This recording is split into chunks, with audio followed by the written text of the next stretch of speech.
He got a little pretty mouth, ain't he? That's the truth.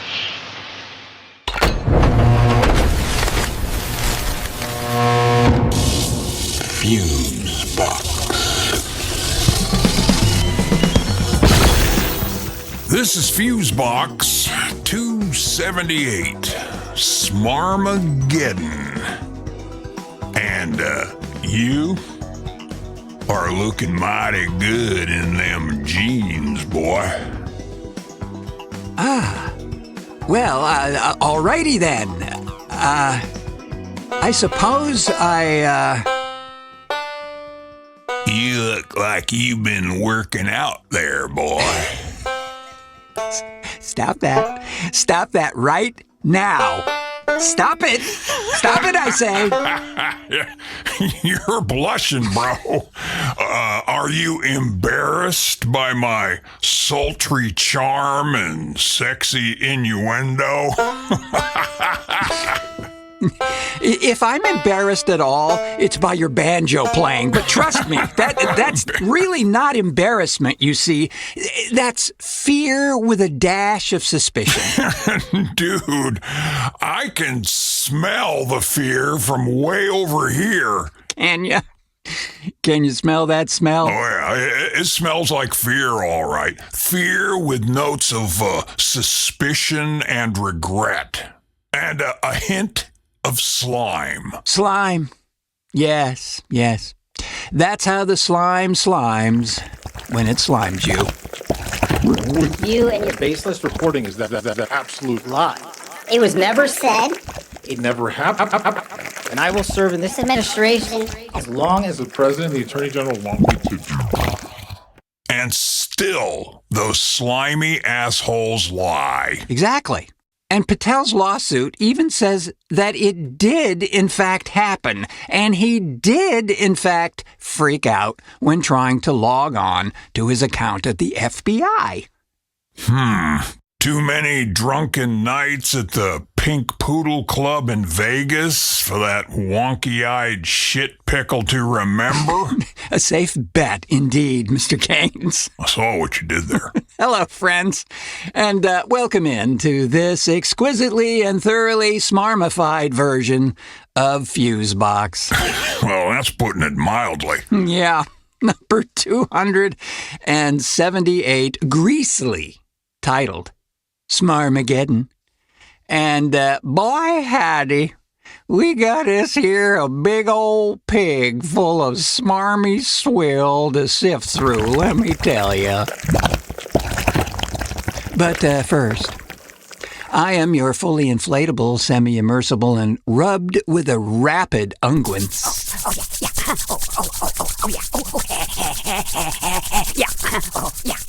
host, Mark Billy Bob Rose, and over yonder, deliverance style, resplendent in tobacco-stained overalls and nothing else. Yeah, well, at least I have all my teeth. The Archbishop of Amplitudology, him very own self, Milt Bubba Jr. Keynes, everybody. Well, thank you right kindly there, Billy Bob. Friends, we have definitely got ourselves a burning clown car crammed with a smarmy cast of cartoon characters who have all been exposed outright for the greasy, oily vermin they really are. Yes, indeedy do. And it's just an expansion on what we were talking about on our last show, where this current political GOP regime resembles, all too closely, the type of smarmy spam we all get every day in our inboxes, foretelling great and wonderfully great and wonderful once-in-a-lifetime opportunities, which amount to nothing more than a fishing expedition designed to completely wipe out our bank accounts. Well, I only get those once in a while, bro. Well, most of us get them pretty much daily, Mr. Keynes, because most of us are not as fortunate or savvy enough as you are. Thus, we are unable to avoid the grid entirely. Savvy, huh? Am I savvy and didn't know it? What is that? Is that like, chic? Well, not exactly. Oh, and by the way, that period of time. Disco, you mean? Yeah. If you were a drummer back in those years, yeah, you'd want to hang yourself from the nearest ceiling fan. Dreadful. Uninspired drivel. So, you're saying you're not a fan of disco? Don't you dare. Don't you dare. Okay, so it's going to be like that, is it? Too soon to tell, bro, but I'll keep you posted. Yeah. I was afraid of that. Anywho, friends, we've got a gaggle of slithery tidbits as well as bits of tid for your dining and dancing pleasure, along with yet another gloriously greasy, grimy installment from our buddy 42nd Street Pete on his Grindhouse Minute. And if you like your Grindhouse extra sleazy with a side of scummy, then Pete's pick this month will either disgust and thrill you to no end, or it'll send you straight to a scalding hot shower for a thorough Brillo pad scrubbing. You'll need Ajax and bleach, too. And a rusty cheese grater. So stay right where you are, friends, where it's safe and warm. And remember to always be wary of the smarm. And I predict that there are big things ahead for us.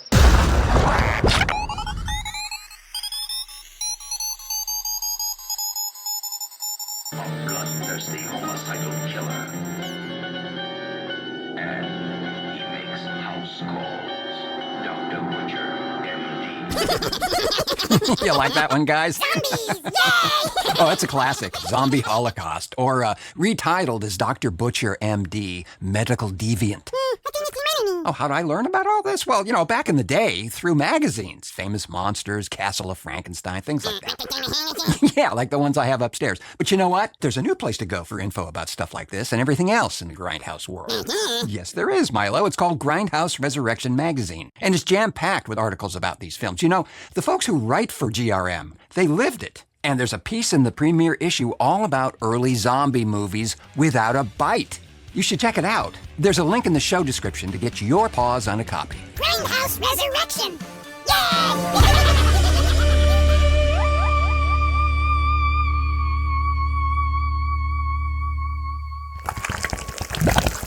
Lloyd. Chavez, during her tenure as labor secretary, has been plagued by multiple scandals, including a purported affair with a member of her security detail and accusations of inappropriate behavior like drinking on the job.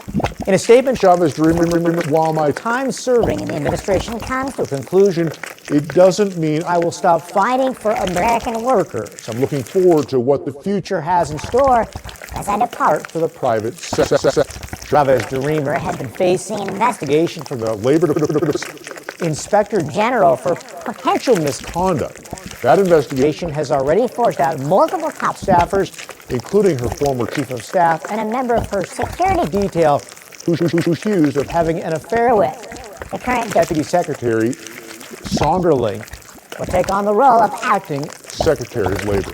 Pam Bondi's departure is barely 24 hours old, and her portrait has already been found in the trash bins of the Department of Justice.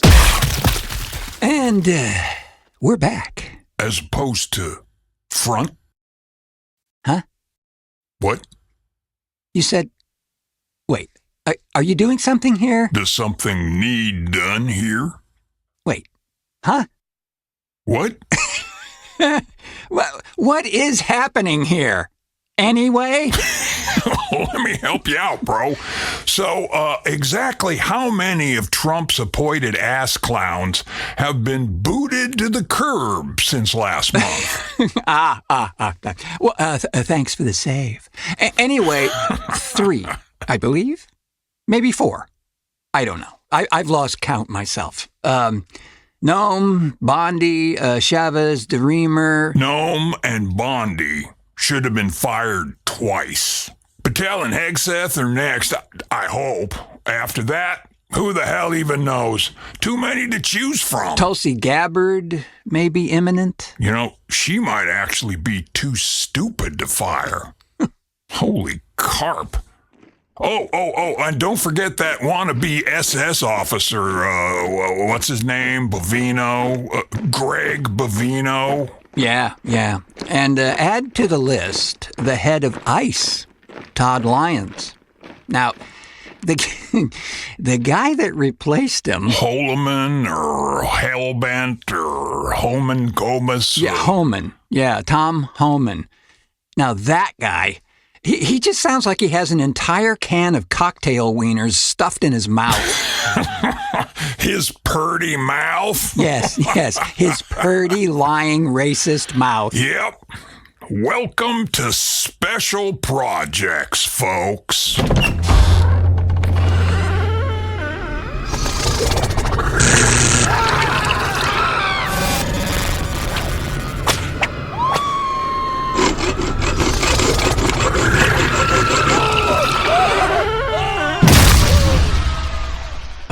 Would love to see that. Just saying.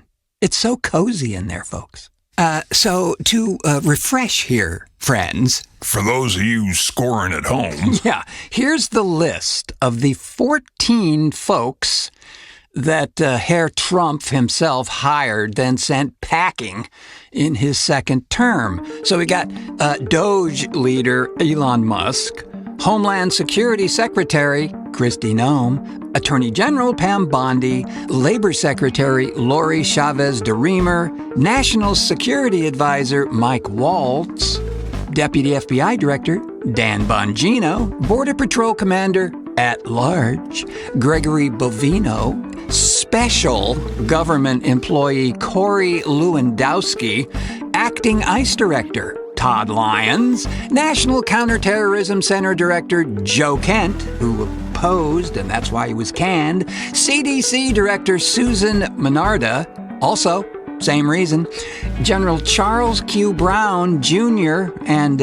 other senior military leaders, all opposed him, of course, Navy Secretary John Fellon, mysterious departure, and, of course, 300,000 federal workers, Doge forced action. Alas, we hardly knew ye.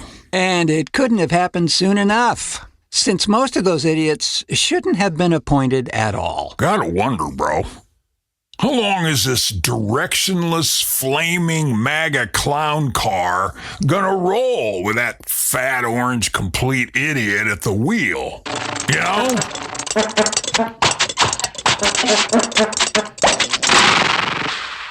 I'm thinking, hoping, it will crash and burn sometime in November. Yeah, that's what they keep saying.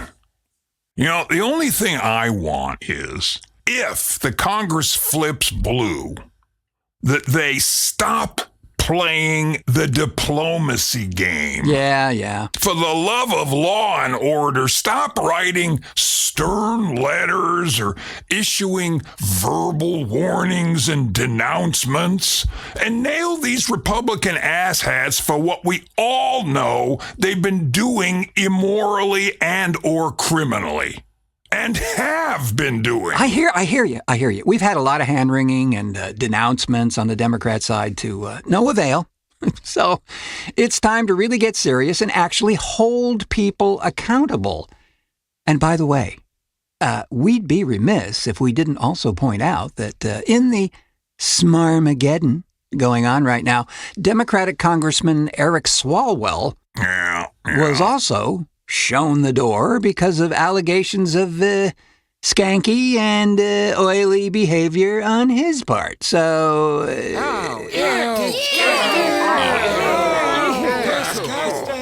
Ew. Yeah, and there's a cat fight going on between, what's her name? Mace?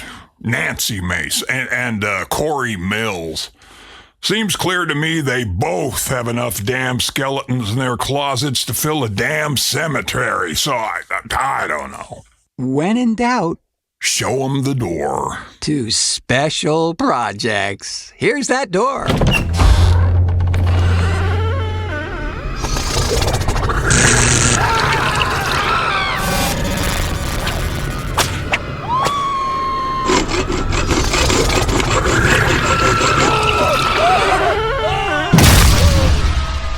And speaking of teleportation to a Waffle House near you... If you insist. I'm serious. Like a heart attack, right? No, I know you are, bro. I get it. Well, because, friends, we know we've got a lot of crazy folks in the Trump regime, but this cat, well, at least until next week maybe, wins the gold medal. Or the tinfoil hat. Batteries definitely not included. Anyway, this is reported by Richard Fawcett for the New York Times.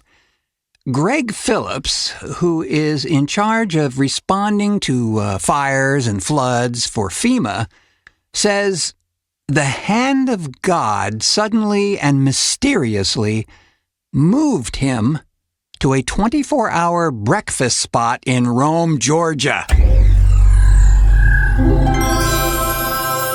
Shastoni Burge has worked for a decade as a Waffle House server in Rome, Georgia, much of it on the night shift.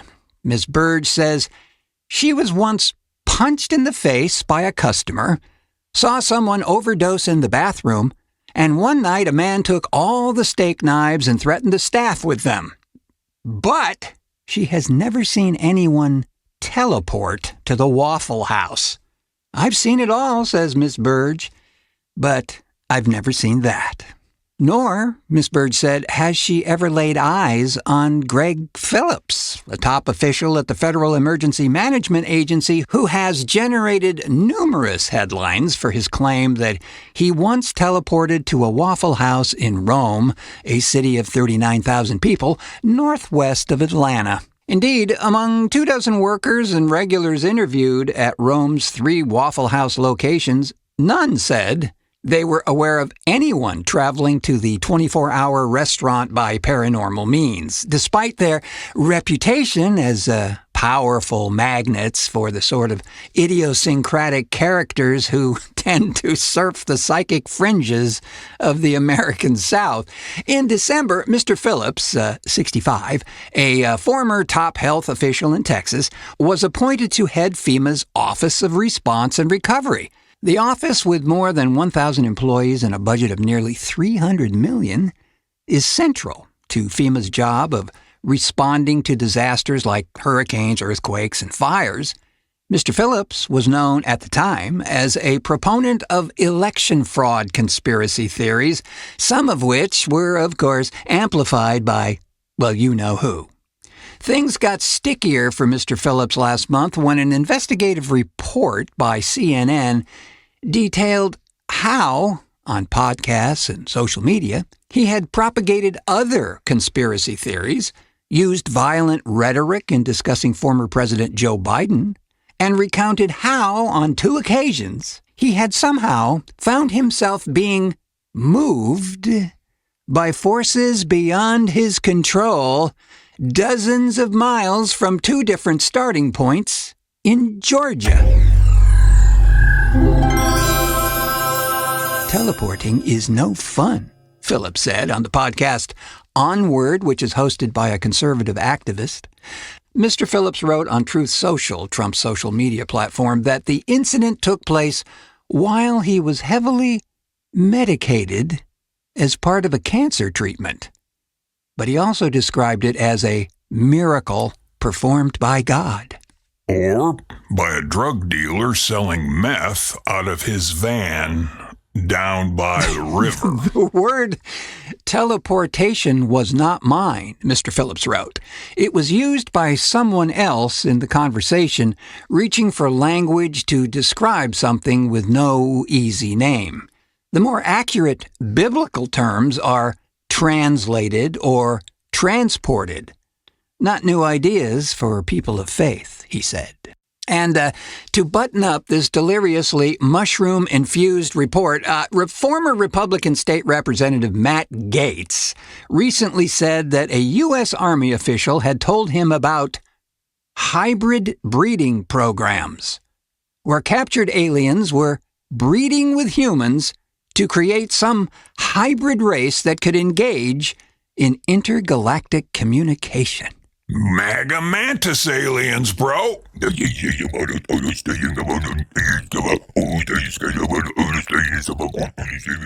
Just saying. Bad case of RFK-itis? Tell me one piece of misinformation I've ever said. One statement, just one. For every one life they save from COVID, they're killing 4 people from the vaccine. Have we got a vaccine for you? TheFuseboxShow.com. Well, friends, if all that wasn't enough smarmy sleaze for you, just hold on to your prison-issue bar of soap. Because our good buddy, 42nd Street Pete, holds the cinematic trump card on all things smarmy. Saw what you did there. Question is, can you see what they did here? Friends, I give you 42nd Street Pete with his Grindhouse Minute, focusing his beady little red eyes on a titanic piece of nearly forgotten sleaze from 1976. Alex Dorenzi's Femme de Sade. I'd start the hot shower now, friends.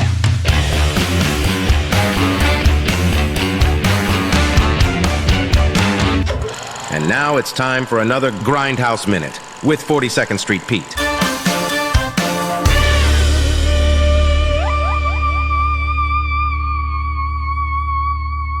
Going back to 1976 for a really cringe-worthy Grindhouse moment is a film by Alex Dorenzi called Femmes de Sade, which opens up with Joey Silvera getting out of prison, being picked up with his girlfriend.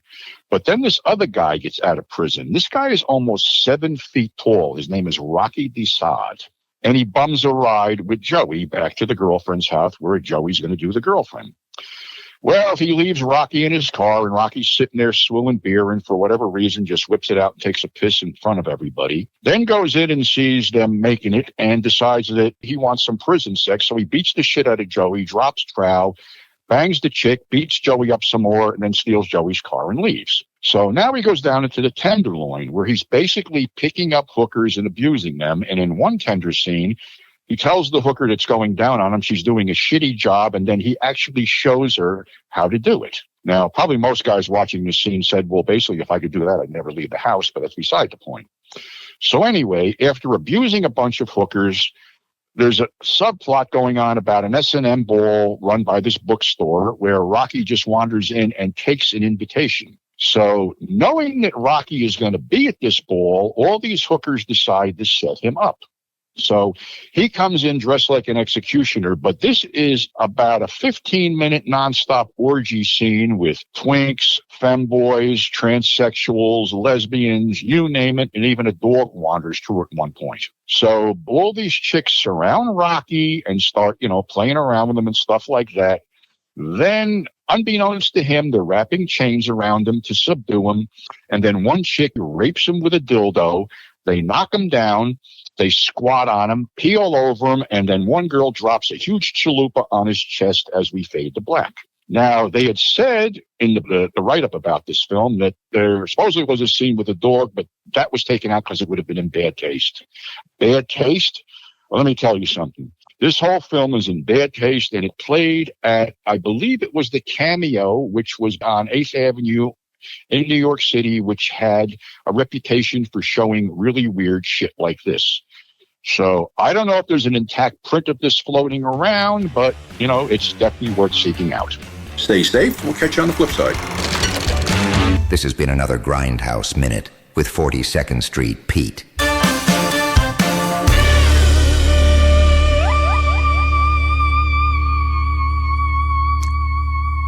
Nope. Not enough steel wool in the world to scrub that one clean. No, there isn't.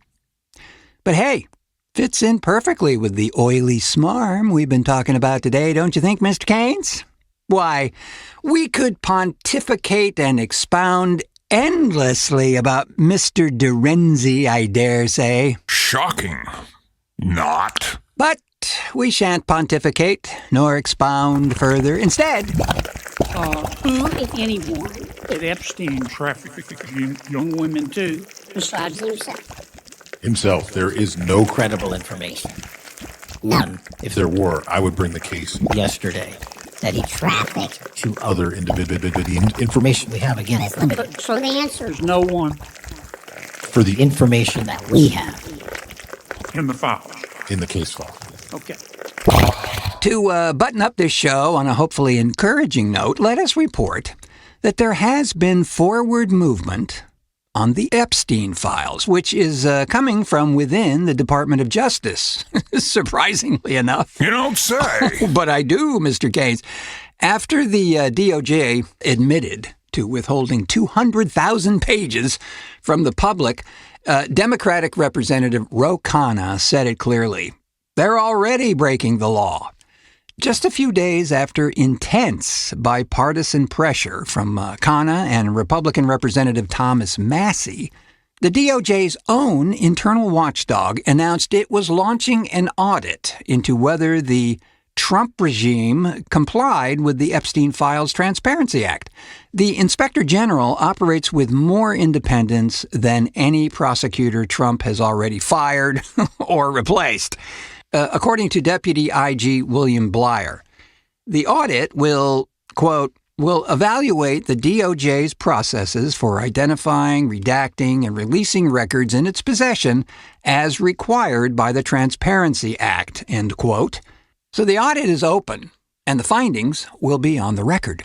Well, that's a step in the right direction. It's hard to imagine anything connected to the DOJ as responsible these days, but I guess we'll see. Hopefully we will indeed see, despite what J. Edgar Boozer, Cash Patel, thinks. Well played. Yeah, well, like you, I have my moment, Mr. Keynes.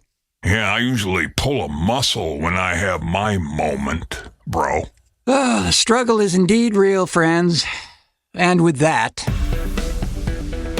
let us close out this slime bowl-a-palooza adventure / debacle, but not before thanking our sole contributor, the always entertaining, if not enlightening, 42nd Street Pete, for another wondrously wanton and wayward grindhouse gander backwards in time, and to Gregory Wilson for thoroughly thought-provoking ideificationalism-inosity. Thanks as well to the always slime-free intermediate man of mystery, the vizier of volume, the deacon of dials, the pope of pickup, Mr. Milt Keynes, for technical assistance and for assistance in all things technical which need assistance. Technically speaking, of course. Of course. It's been a true slice of week-old gravy, my man. As always. And after 11-4 scalding hot baths from listening to this show, folks, please do us a couple of solids by heading over to our Patreon page to sign up to become a Fusebox member. And visit the Fusebox Store on our worldwide internet website to buy some of our cool crap. It surely does help us provide you with the truly rich, one might even say, fecund programming we endeavor to provide you with. I suppose someone might say that. Well, folk, by becoming a Fusebox member, you'll get free swag, early show releases, and a hot, steaming bowl of fecund fecundity, if you do. Bravo, Mr. Keynes. Patreon.com/The Fusebox Show to become a Fusebox member, and the Fuseboxshow.com to check out all of the offerings from the Fusebox Store. Thanks to all the great folks at Grindhouse Resurrection Magazine, as always, because we do so appreciate their continued support. And, as always, friends, thanks to you for pushing play on this one. We do sincerely appreciate all of you out there in the great big universe for taking the time to join us here for this thing we do. Well, it's definitely a thing, bro. Of all the things we do, I have to say this thing, is the thingiest. You took the words right out of my purty mouth. I'll take your word for it. Don't you want to see my purty mouth? Indeed, I do not. Just take a peek. Come on, bro. You know you want to. Look at it. Look at my purty mouth over here. Now cut that out! As I was saying, or trying to say, I have been your overpronounced but under the table and now deeply, deeply disturbed host, Mark Rose, saying, until our next cartoon. My purty mouth needs tacos, bro. How about a bar of soap instead? Yeah, only if it tastes like tacos.